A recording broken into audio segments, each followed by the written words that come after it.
Bonjour, donc on continue avec le chapitre 2 on va traiter la notion d'orthogonalité. Dès qu'on a un produit scalaire, on peut parler des vecteurs orthogonaux. Donc, on commence par un espace vectoriel réel avec un produit scalaire.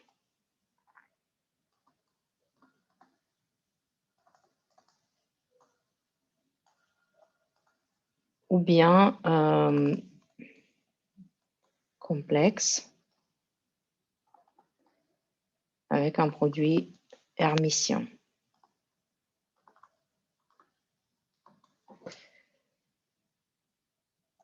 Bon, la définition, on dit que deux vecteurs dans cet espace sont orthogonaux.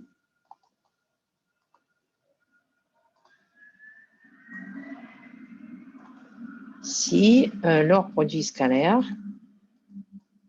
est égal à 0. Donc, on le note, x orthogonal à y. Donc, ça, c'est la définition. Pour le complexe, ça va être la même définition, sauf il faut juste remarquer que dans le complexe, si on échange l'ordre des vecteurs, donc si x, y, donc, remarque, pour un espace vectoriel complexe, x, y égale 0 implique yx égale 0. Donc, ce n'est pas automatique, mais c'est évident. Et donc, le produit scalaire ou le produit hermitien définit la notion d'orthogonalité. Deuxième définition, donc ça, on a parlé des vecteurs. Maintenant, on peut parler aussi des sous-espaces vectoriels orthogonaux, donc F1, F2, sous-espace vectoriel de E. On dit qu'ils sont orthogonaux si pour tout x et pour tout y, pour tout x dans F1 et tout y dans F2, on a x, y, le produit scalaire égale 0. Et on note aussi que F1 est orthogonal à F2. On dit que une famille de vecteurs y1,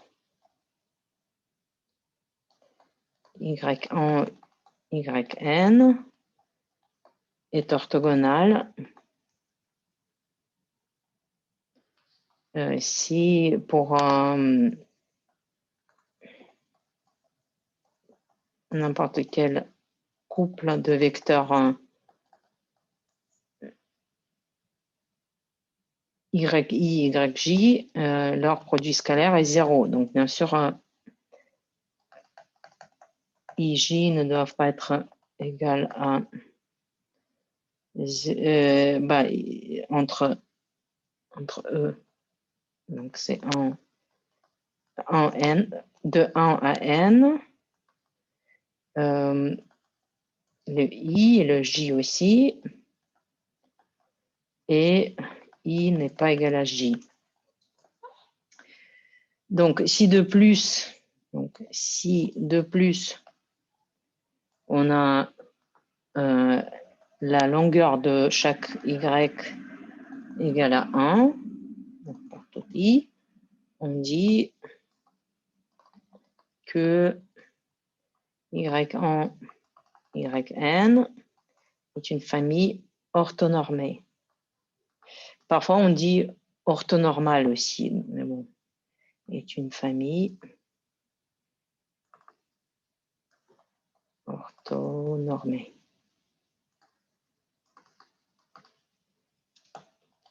Bon, exemple, on a vu déjà, si on prend une base, par exemple canonique, une base canonique de Rn, ça va être une famille orthonormée. Si on prend dans R2, on peut imaginer que je prends un vecteur de longueur 1 ici et un autre de longueur 1 là, donc E1, E2, E1, E2. Donc, dès que E1, E2 égale 0 et E1 avec E1 et E2 avec E2, c'est 1. Bon, un autre exemple plus intéressant parce que c'est dans un espace de dimension infinie. Si je définis donc sur un espace des fonctions sur l'intervalle de 0 à 2π, le produit scalaire, donc f, g, égale l'intégrale de 0 à 2π, de 0 à 2π, f, g, dt. Alors, une famille orthonormée, orthogonale déjà, donc ça va être une famille de cosinus et de sinus, cos nx, sin nx, donc n supérieur ou égal à 1. Et donc pour le produit scalaire donné par l'intégrale, c'est comme ça. Et donc si je veux cette famille orthonormée, on a 1 sur racine carrée de 2π, 1 sur racine carrée de pi cos nx et 1 sur racine carrée de pi cos sin nx. n supérieur à ou égal à 1, famille orthonormée. Et la précédente, c'est famille, on peut dire, orthogonale. Orthonormée.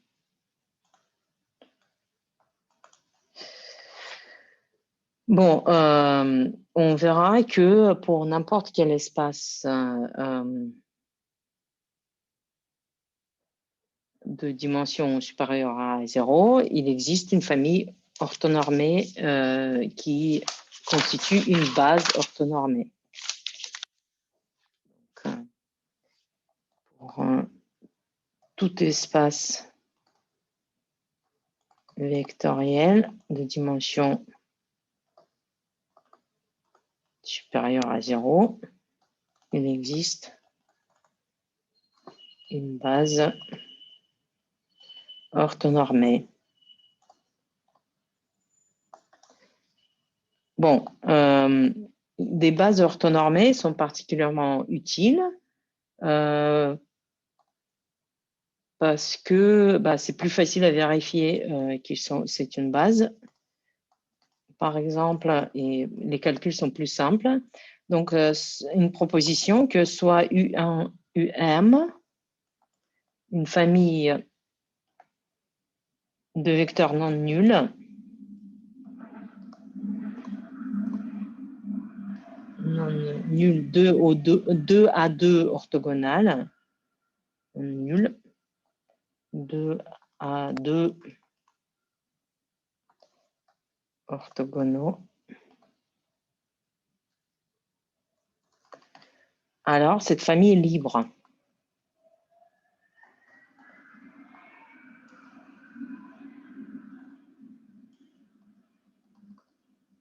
Donc, on n'a même pas besoin de, par cette proposition, quand on aura montré cette proposition, pour vérifier qu'une famille est libre, il suffit de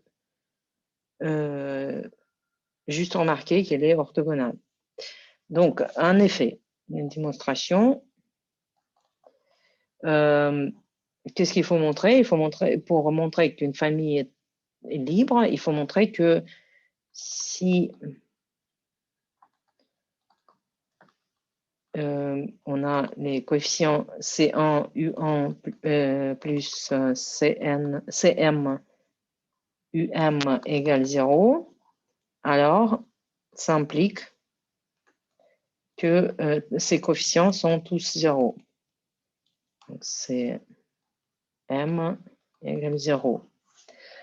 Donc, comment on montre ça? Ben, on remarque que si je prends 0 et le produit scalaire avec U1, ben, ça doit être égal à 0. De l'autre côté, 0, c'est cette somme, les combinaisons linéaires. Donc, je peux mettre à la place de 0, je mets C1, U1 plus, etc., plus CM, UN. UM avec U1. Et comme tout le monde, avec tout le monde, le produit scalaire, c'est 0. Ce qui reste, c'est la seule chose, c'est C1, U1 avec U1. Et bien, on a alors 0 égale C1, U1, U1.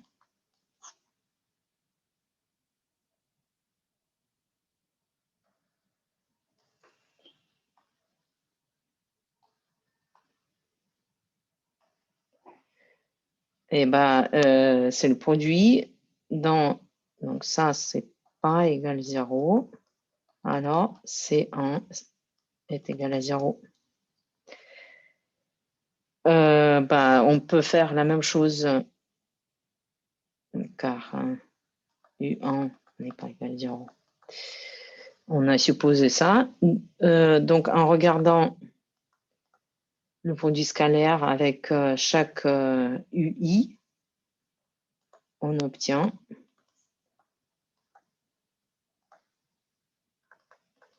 scalaire de cette combinaison linéaire C1, U1 plus, etc., plus C, M, UM avec UI, on a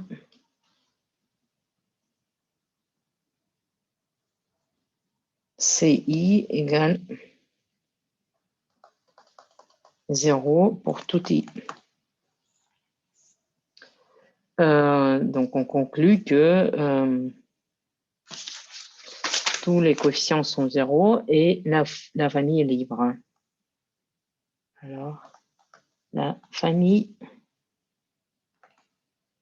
est libre.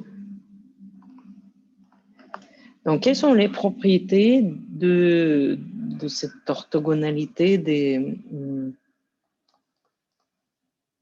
quoi on peut parler ici? Si j'ai deux espaces vectoriels F1, F2, donc soit F1, c'est l'espace vectoriel engendré par les vecteurs x1, xk, et l'autre F2, y1, yl. Alors, F1 orthogonal à F2, ça signifie que tout xi est orthogonal à tout yj pour tout ij dans I, il vit de 1 à k et j, il vit dans 1 à l. OK. Et donc, si on a cette propriété-là, F1, F2 implique qu'il n'y a rien dans leur intersection sauf le vecteur 0. Parce que on ne peut pas avoir un vecteur qui est orthogonal à lui-même et qui n'est pas 0. Bon, la définition, x est dans F on peut définir dans E, on définit l'espace orthogonal à X. C'est tout Y dans F tel que pour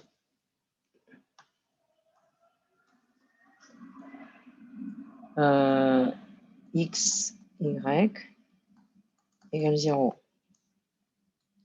Bon, en fait, c'est très naturel, toute cette définition. Donc, on remarque que X est orthogonal à X orthogonal, par définition. On a plein de propositions qui sont assez faciles à démontrer, donc je vais juste les citer et peut-être on va les démontrer en session Zoom. Donc, X orthogonal, et c'est un sous-espace vectoriel de E. Deuxièmement, donc si je prends le vecteur 0 et je regarde qui est orthogonal à vecteur 0, bah, c'est tout le monde, c'est l'espace E. Et aussi, E orthogonal, c'est juste le vecteur 0. Troisièmement, donc si F, un sous-espace de E, est aussi un sous-espace de G, un autre sous-espace de E, alors les orthogonaux, c'est dans l'autre sens. F orthogonal 4.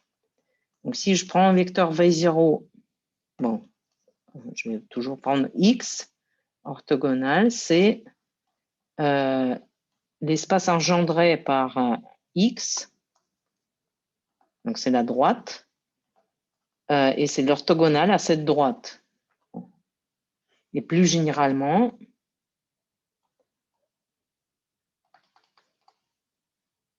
si je regarde l'espace orthogonal à F, donc c'est l'espace engendré par un vecteur de F et l'orthogonal. Donc c'est en quelque sorte presque une définition. Maintenant, si je regarde l'orthogonal de F, intersection avec l'orthogonal de G. Bon, F et G sont F, G, sous-espace vectoriel de E. Bah, c'est l'orthogonal de leur somme, F plus G, orthogonal. Sixième, donc F, si je prends l'orthogonal et encore l'orthogonal, bah ça sera un sous-espace. Et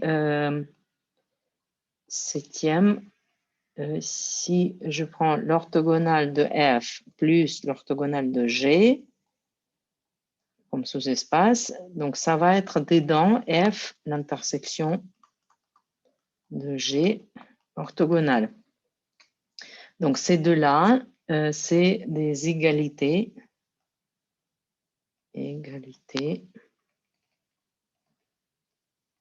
Donc ça, on peut mettre comme ça. Si la dimension de E n'est pas l'infini. Si la dimension de E est finie. Bon, du coup, ce qu'on doit retenir, que notre définition d'orthogonalité, c'est très clair. C'est le produit scalaire définit la notion d'orthogonalité. Dès que deux vecteurs ou deux sous-espaces donnent 0 comme produit scalaire, bah, ça fait 0. Donc, remarque, produit scalaire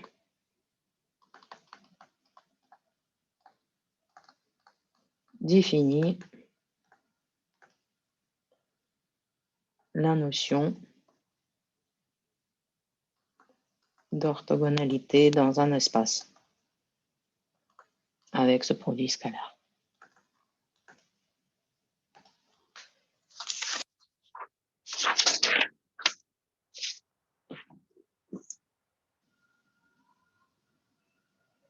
Bon, on continuera dans la suite des vidéos.